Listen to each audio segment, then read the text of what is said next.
Assalamualaikum warahmatullahi wabarakatuh. Saya Alsesya Yufan Maulidia. Di sini akan mempresentasikan tentang the chemistry of life, organic and biological chemistry.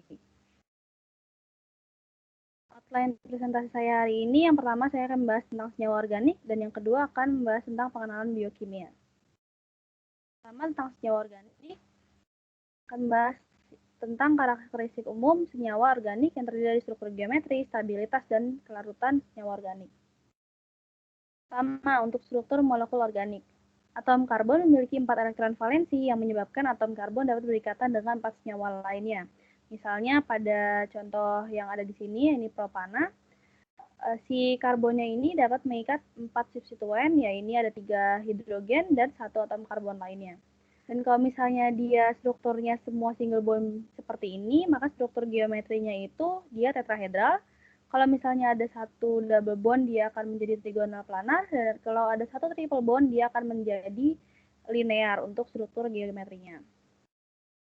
Selanjutnya, kestabilan senyawa organik. Kestabilan dari suatu senyawa organik bergantung pada atom apa yang terikat langsung oleh karbon-karbonnya. Semakin elektron negatif suatu atom yang terikat pada si karbonnya, maka semakin kurang stabil si senyawa organiknya. Selanjutnya ada kelarutan senyawa organik. Kelarutan dari suatu senyawa organik itu ditentukan oleh sifat kepolaran dari senyawa itu sendiri, mengikuti prinsip like dissolve like. Berarti senyawa nonpolar akan menyukai pelarut nonpolar dan senyawa polar akan menyukai pelarut polar. Misalnya ada asam askorbat, dia ini pelarut pada pelarut polar. Selanjutnya ada pengenalan tentang hidrokarbon. Hidrokarbon itu sendiri terdiri dari alkana, alkena, alkuna, dan ada aromatik atau biasa kita kenal dengan benzena. Pertama ada alkana, dia memiliki rumus molekul CnH2n plus 2. Contoh, kita ambil contoh C4H10, berarti N-nya itu 4, dan 2N plus 2-nya itu berarti 2 kali 4 plus 2, berarti 10, C4H10. Untuk molekular geometrinya sendiri merupakan tetrahedral, karena dia semuanya single bond, dan dapat membentuk isomer struktur untuk tiap rumus molekulnya. Nah, ini untuk isomer strukturnya, kita ambil contoh C4H10 dan C5H12. Untuk C4H10, kita bisa membuat dengan rantai lurus biasa seperti ini, dengan nama N-butana. Lalu kita juga bisa menggambarkan dengan adanya cabang pada C nomor 2. Adanya cabang metil pada C nomor 2, jadi namanya 2-metil propana. Lalu untuk C5H10 sendiri ada 3 isomer. Yang pertama rantai lurus biasa yang namanya menjadi N-pentana. Lalu sama ada cabang di C nomor 2, cabang metil, berarti namanya 2-metil butana. Lalu yang terakhir ada 2 cabang metil di C nomor 2, jadi namanya 2,2 dimetil propana.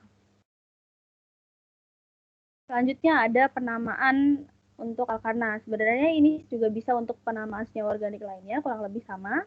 Yang pertama kita tentukan dulu substituen apa saja yang terikat pada karbon-karbonnya. Lalu ada berapa rantai terpanjangnya dan dia termasuk kelompok apa. Misalnya yang sebelah kiri ini kita bisa lihat dia semuanya single bond dan tanpa ada gugus-gugus fungsi lainnya selain si alkana. Jadi dia itu termasuk kelompok alkana atau heptana dengan rantai terpanjangnya 7. Lalu kita lihat ada substituennya, ada di nomor berapa saja dan apa saja substituennya. Di sini nomor 2 ada metil, di nomor 4 dan nomor 5 juga ada metil. Sedangkan di nomor 3 ini ada suatu etil. Kita urutkan dari abjadnya. Jadi namanya adalah 3 etil, 2, 4, 5 trimetil heptana. Lalu bagaimana dengan senyawa yang sebelah kanan? Coba kita kerjakan.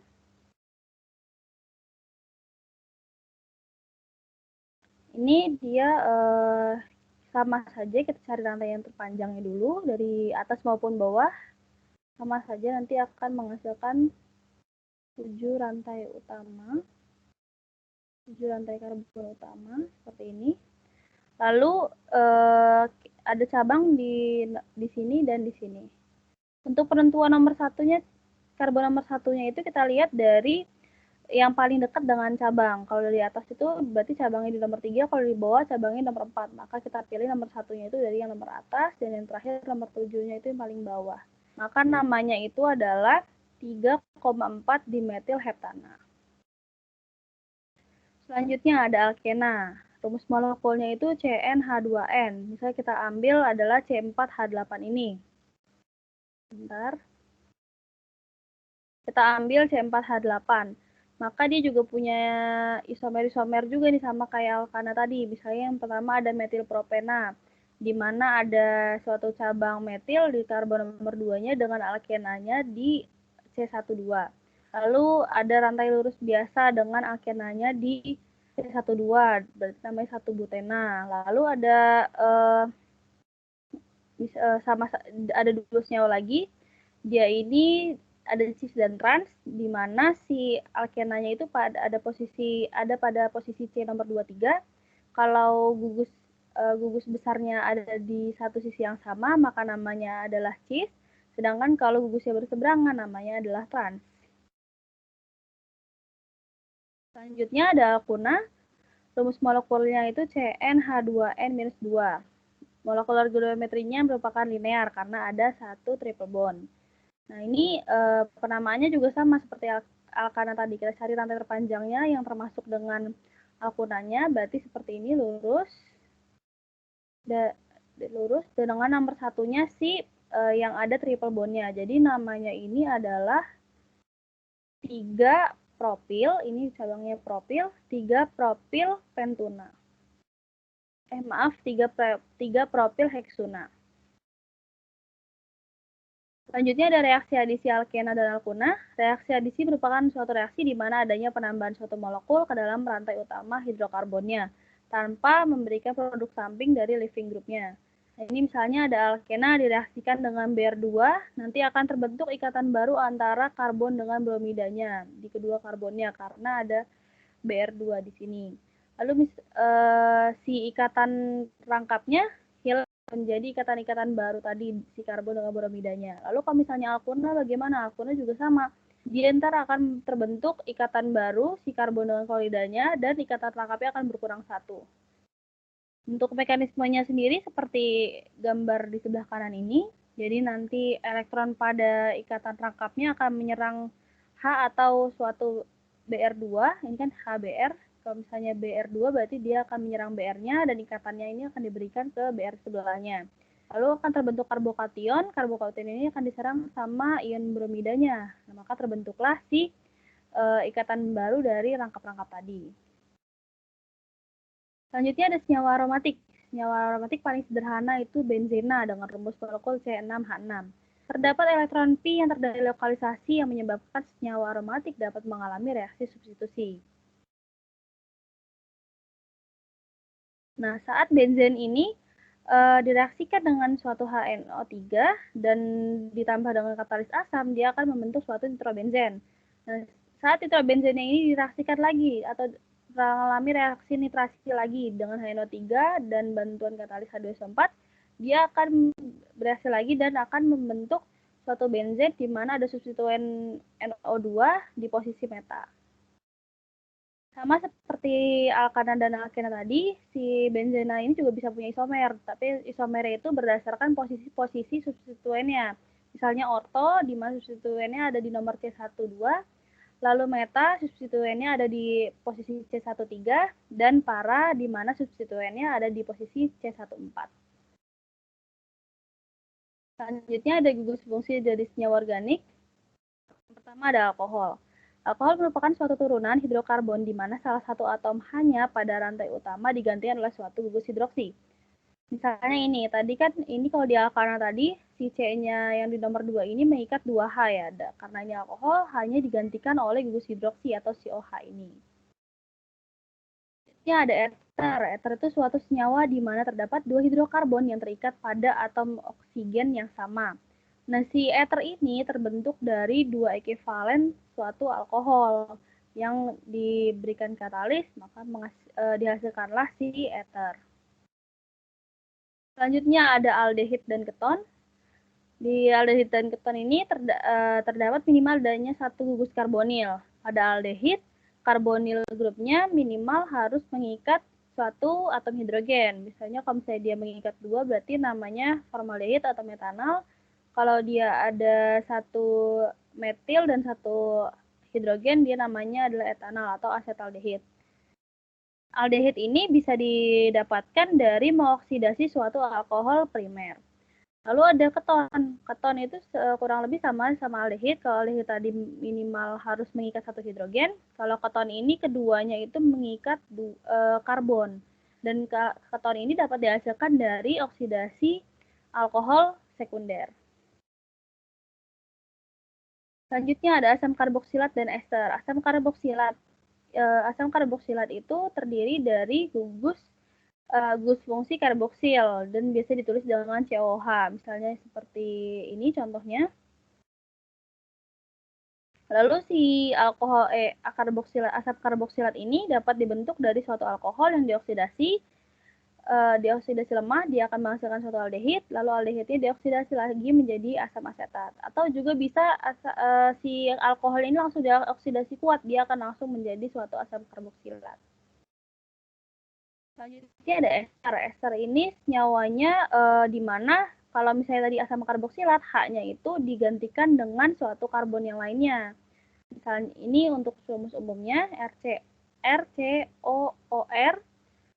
Ini si ester ini bisa didapatkan dari asam asetat yang direaksikan dengan suatu alkohol atau biasa disebut dengan esterifikasi. Nah, ini bisa dilihat dari strukturnya ini. Tadinya kan ini yang kuning ini sebelah sini adalah hidrogen ya. Kalau di ester ini hidrogennya digantikan oleh alkil lainnya atau gugus karbon lainnya. Selanjutnya ada amina dan amida. Amina merupakan senyawa di mana hidrogen pada amonianya ini digantikan sama gugus alkil. Misalnya contohnya ada etilamin, trimetilamin, dan fenilamin. Terus kalau misalnya amida itu terbentuk dari suatu asam karboksilat yang bereaksi dengan suatu amina, terbentuklah amida. Selanjutnya ada karbon kiral.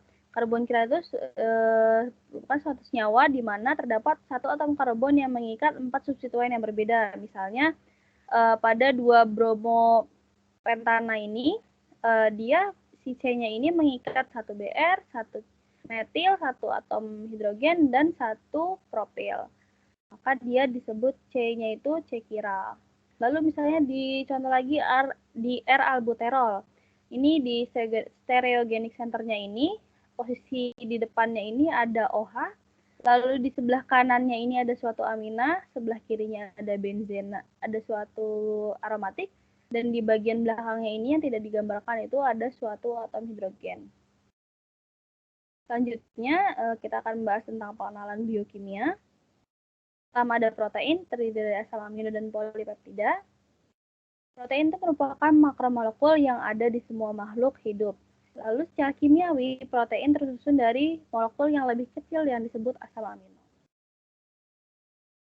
Asam amino itu merupakan suatu senyawa yang terdiri dari gugus amina dan gugus asam karboksilat.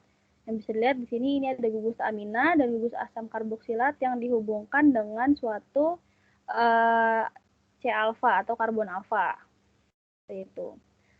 Dan asam amino ini terdapat terdapat 22 asam amino, tetapi yang ada di dalam tubuh kita hanya ada 20 asam amino. Selanjutnya ada polipeptida dan protein. Asam amino ini digabungkan dan membentuk suatu protein dan yang terdiri dari gugus amida. Ini dari misalnya ini ada glisin contohnya. Tadi kan yang sebelah sini sebelum O-nya bermuatan negatif, dia ini ada H-nya ya. H-nya diambil sama nitrogennya, jadinya O-nya bermuatan negatif. Lalu dia akan menyerang amino lainnya, asam amino lainnya. Misalnya di sini glisin menyerang nitrogen dari alanin, maka nanti akan terbentuk protein dengan ikatan peptida. Selanjutnya ada karbohidrat, tentang disakarida dan polisakarida. Karbohidrat sendiri, nama karbohidrat atau hidrat karbon berasal dari rumus empiris untuk sebagian besar zat di kelas ini, yang dapat ditulis sebagai CXH2OY. Misalnya glukosa, karbohidrat yang paling melimpah, memiliki rumus molekul C6H12O6 atau C6H2O 6 kali. Karbohidrat sebenarnya bukan hidrat dari karbon, tapi lebih tepatnya mereka itu merupakan polihidroksialdehida dan keton. Misalnya ini ada glukosa, dia ini polihidroksi dari aldehid, karena di ujungnya ini ada gugus fungsi aldehid. Lalu ada fruktosa, dia ini polihidroksi keton, dia di sini punya gugus fungsi dari keton. Lalu ada disakarida. Disakarida ini merupakan gabungan dari dua monosakarida yang terbentuk melalui reaksi kondensasi. Misalnya bisa dilihat di glukosa bereaksi dengan fruktosa, lalu dia bergabung melalui reaksi kondensasi menghasilkan sukrosa. Lalu sebelahnya ini juga sama, dia galaktosa bereaksi dengan glukosa menghasilkan suatu laktosa. Selanjutnya ada polisakarida. Polisakarida merupakan gabungan dari beberapa monosakarida yang bergabung menjadi satu. Misalnya ini yang A ini ada gabungan dari monosakarida glukosa, dia membentuk suatu polisakarida yang merupakan pati ya. Ini strukturnya pati, yang A itu struktur pati dan yang B ini adalah struktur dari selulosa. Selanjutnya akan setengah lipid. Yang pertama adalah lemak. Lemak merupakan lipid yang berasal dari gliserol dan asam lemak. Gliserol itu suatu alkohol dengan 3 gugus OH, sedangkan asam lemak adalah asam karboksilat di mana R-nya adalah rantai hidrokarbon yang biasanya panjangnya 16 hingga 19 atom karbon. Gliserol ini dan asam lemak mengalami reaksi kondensasi untuk membentuk suatu ikatan ester. Nah, ini yang tadi saya sebutkan. Ini adalah gliserolnya yang terdiri dari 2 gugus hidroksi. Lalu ini adalah asam lemaknya yang merupakan suatu asam karboksilat. Tadi yang sudah saya jelaskan juga, ester itu terbentuk dari asam karboksilat dan suatu alkohol, maka terbentuklah si ikatan ester ini.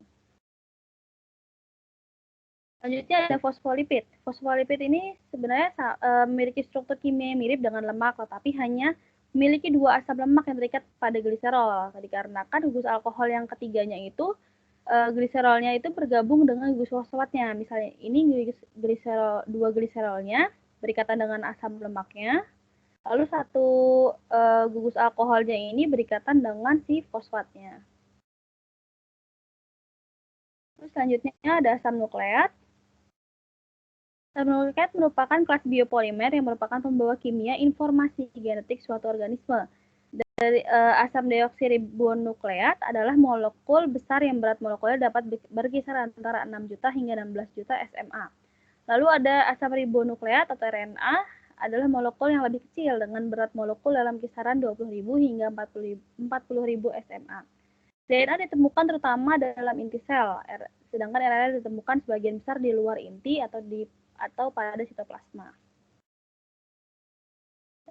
Selanjutnya, monomer dari asam nukleat ini disebut juga dengan nukleotida yang terbentuk dari gula yang terdiri dari 5 karbon, lalu ada basa nitrogen dan ada gugus fosfat. Ini dia struktur dari nukleotidanya, gugus fosfat, lalu ada gula yang terdiri dari 5 karbon,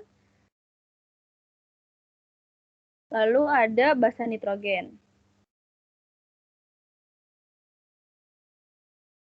Nah, untuk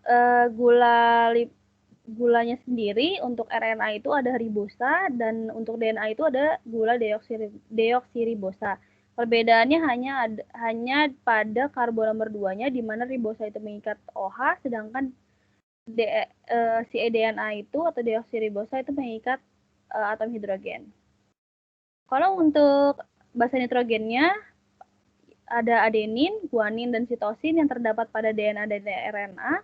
Lalu ada timin yang hanya terdapat pada DNA, dan ada urasil yang hanya terdapat pada RNA. Lalu sedikit membahas tentang DNA. Tadi kan sudah dijelaskan tentang nukleotidanya ya. Dia terdiri dari basa nitrogen, gula, dan gugus fosfatnya. Nah, DNA itu dia si basa nitrogennya itu berikatan dengan ikatan hidrogen. Jadi dia terbentuklah si double helix ini untuk si DNA-nya, untuk struktur DNA. Oke, ini referensi yang saya gunakan dari buku Chemistry Central Science edisi 12. Sekian presentasi dari saya, kurang lebihnya mohon maaf. Wassalamualaikum warahmatullahi wabarakatuh.